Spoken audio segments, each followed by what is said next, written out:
حضرت مولانا سید طاہر حسین غیاوی رحمۃ اللہ علیہ۔ حضرت مولانا سید طاہر حسین بن سید سلطان احمد غیاوی 20 جمادی الاولیٰ 1366 مطابق 12 اپریل 1947 کو برود شمبا موضع کاپر ضلع گیا صوبہ بہار میں پیدا ہوئے۔ عربی سوم تک کی ابتدائی تعلیم مدرسہ انوار العلوم گیا میں ہوئی۔ اس کے بعد متوسطات کے ابتدائی حصے کی تعلیم مدرسہ مظہر العلوم بنارس میں حاصل کی، جہاں پر رہتے ہوئے انہوں نے الہ آباد بورڈ سے فرسٹ ڈویژن کے ساتھ مولوی کا امتحان پاس کیا۔ پھر 1 سال مظاہر علوم سہارنپور میں پڑھائی کی۔ پھر 1386 مطابق 1967 کو دارالعلوم دیوبند میں داخلہ ہوا اور تقریباً 2.5 سال تک عربی ہفتم تک پہنچ کر 1969 کی دارالعلوم دیوبند کی اسٹرائک میں پیش قدمی کی وجہ سے دارالعلوم میں تعلیمی مرحلہ جاری نہ رکھ سکے۔ بالآخر حضرت مولانا سید فخر الدین احمد کے مشورے اور کاوش سے جامعہ اسلامیہ جامع مسجد امروہہ میں داخلہ ہوا اور شعبان 1399 مطابق 1970 میں وہیں سے دور حدیث کی تکمیل کی۔ مولانا نہایت ذہین، بیدار مغز اور ممتاز عالم دین تھے۔ لمبی بیماری کے بعد 10 جولائی 2023 کو کم و بیش 75 سال کی عمر میں ان کا انتقال ہو گیا۔ بڑی سادی زندگی گزاری۔ طالب علمی کے زمانے سے ہی ان کا ذہن مناظرانہ، مباحثانہ اور محققانہ تھا۔ بعد کے دنوں میں مزید پختگی آتی گئی اور انہوں نے اپنے لیے میدان عمل بھی شعبہ مناظرہ اور مباحثہ کو ہی بنایا اور اس میں بہت کامیاب بھی رہے۔ ان کا مطالعہ بڑا وسیع تھا۔ مولانا مرحوم خود بھی بڑی ذی استعداد کے مالک تھے۔ دوران طالب علمی ان کی رفاقت بھی ایسے لوگوں کے ساتھ رہی جو بعد میں علمی، تدریسی اور فقہی میدانوں میں آفتاب و ماہتاب بن کر چمکے۔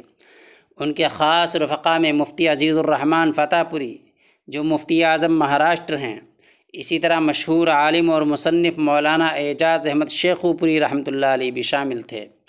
1969 میں مولانا طاہر غیاوی دارالعلوم دیوبند میں موقوف علیہ کے طالب علم تھے اور اس سال جو تاریخی اسٹرائک ہوئی تھی اس کے سرخیلوں میں یہی حضرات تھے۔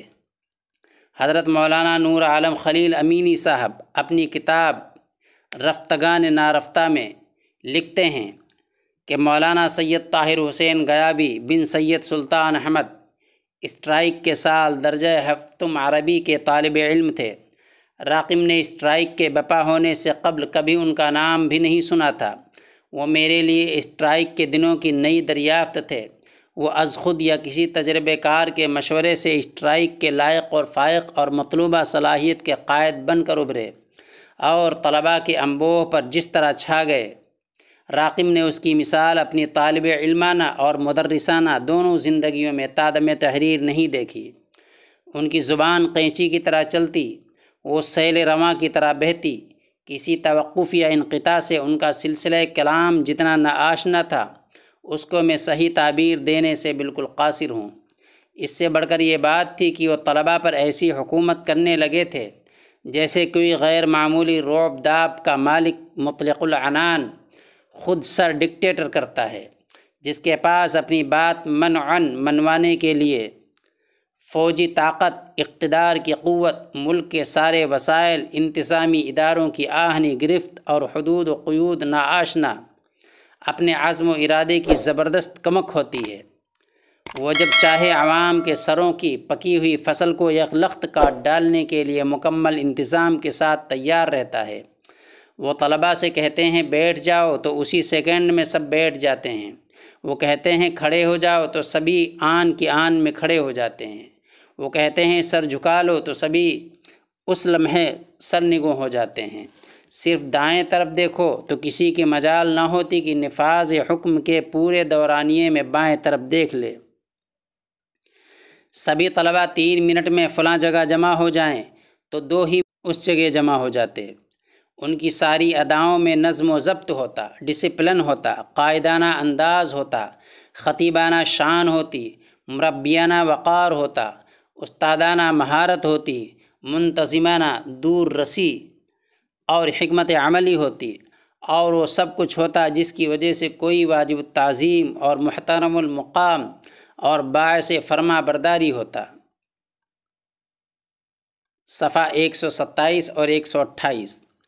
مولانا اعجاز احمد شیخو پوری نے اپنی خود نوشت حکایت ہستی کے 10ویں باب میں تفصیل سے اس اسٹرائک کے ما لہو و ما علیہ پر روشنی ڈالی ہے اور بڑے دلچسپ انداز میں ساری روداد رقم کی ہے۔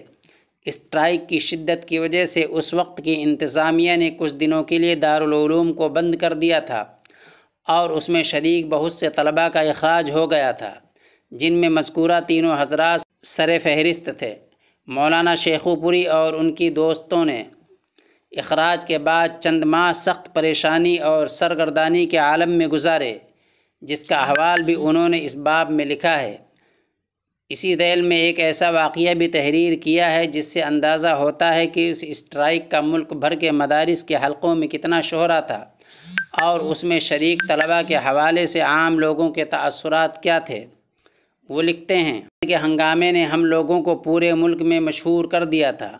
اللہ جانے لوگوں نے ہم لوگوں کے بارے میں کیا کیا تصور قائم کر لیے تھے۔ اس سلسلے میں ایک دلچسپ واقعہ ہم لوگوں کے ساتھ پیش آیا۔ ایک دن میں اور مولوی طاہر کسی ضرورت سے امروہہ سے مراد آباد گئے تھے۔ غالباً مولوی عزیز الرحمن بھی ساتھ تھے۔ شام کو وہاں سے واپسی ہوئی، مغرب کا وقت تھا۔ ایک بڑے میاں جو دیکھنے میں مولوی معلوم ہوتے تھے، وہ بھی ساتھ میں ٹرین میں تشریف فرما تھے۔ راستے میں مدارس، اساتذہ اور طلباء کے موضوع پر گفتگو شروع ہوئی۔ اس وقت دارالعلوم کا ہنگامہ ہر مولوی کے یہاں زیر بحث رہتا تھا، چنانچہ انہوں نے بھی یہی موضوع اٹھایا اور طلباء کی شکایت کرنے لگے۔ میں نے عرض کیا کہ ساری غلطی طلباء کے سر لگا دینا بے انصافی ہے، پانی کہیں اور بھی مرتا ہے۔ پھر میں نے اس پر بہت تفصیل سے کلام کیا۔ بڑے میاں بہت متاثر ہوئے، کہنے لگے آپ لوگ کہاں پڑھاتے ہیں؟ میں نے کہا پڑھاتے نہیں، پڑھتے ہیں۔ بولے کہاں؟ ہم نے کہا امروہہ۔ انہوں نے تعجب سے کہا کہ امروہہ جیسی جگہ اتنے باصلاحیت طلباء جو اساتذہ پر بھی فوقیت رکھتے ہیں، آپ لوگوں کو تو دارالعلوم دیوبند میں ہونا چاہیے تھا۔ یہ سننا تھا کہ دل پر زخم سا لگا، یا یہ کہیے کہ زخم کے ٹانکے کھل گئے، لیکن ہم لوگ سنبھل گئے۔ میں نے کہا ہاں، زمانے کی نیرنگیاں ہیں۔ انہوں نے کہا کہ بجنور میں میرا ایک مدرسہ ہے، میں ابھی سے دعوت دیتا ہوں، فارغ ہو کر وہیں آ جائیے۔ پھر اور باتیں ہوتی رہیں۔ امروہہ قریب آ گیا تو بڑے میاں نے فرمایا کہ آپ حضرات اپنا نام بتا دیں۔ میں نے کہا جانی دیجئے، مسافر ہیں، ادھر سے آئے ہیں، ادھر چلے جائیں گے، کیا کیجئے گا نام پوچھ کر؟ مگر وہ بضد ہو گئے۔ میں نے کہا جب نہیں مانتے تو بتانا ہی پڑے گا، یہ طاہر حسین گیابی اور میں اعجاز احمد اعظمی ہوں۔ یہ دونوں نام سنتے ہی بڑے میاں ایک دم گھبرا کر کھڑے ہو گئے۔ میں نے کہا آپ گھبرائیے مت، آرام سے تشریف رکھیے۔ وہ چپ چاپ بیٹھ گئے، پھر ایک لفظ نہیں بولے۔ امروہہ گاڑی ٹھہری تو ہم لوگ سلام کر کے اتر گئے اور وہ بے حس اور بے حرکت پڑے رہے۔ صفحہ 262 263 حکایت ہستی۔ الغرض یہ تھے مولانا سید طاہر حسین گیابی۔ اپریل 1947 ان کا سال پیدائش ہے۔ آج 10 جولائی 2023 کو وفات ہوئی۔ تعلیم انہوں نے گیا کے مدرسہ انوار العلوم بنارس کے مظہر العلوم سہارنپور اور دارالعلوم دیوبند میں حاصل کی، اور 1970 میں مدرسہ اسلامیہ جامع مسجد امروہہ سے فضیلت کی تکمیل کی۔ فراغت کے بعد جامعہ اسلامیہ ریوڑی تالاب بنارس اور دیگر متعدد اداروں میں چند سال پڑھاتے رہے۔ اس کے بعد پلامو میں ایک ادارہ قائم کیا جس کے ذریعے تعلیمی خدمات انجام دیتے رہے۔ اس کے علاوہ پوری زندگی اپنی طاقت لسانی اور زور خطابت سے ایک دنیا کو مسحور کیے رکھا۔ مولانا موصوف کی بہت سی خوبیاں ہیں۔ باطل کے لیے وہ ایک ننگی تلوار تھے۔ اللہ پاک ان کی خدمات اور حسنات کو قبول فرمائے اور لغزشوں کو درگزر فرما کر ان کی مغفرت کاملہ فرمائے، آمین۔ وآخر دعوانا ان الحمد للہ رب العالمین۔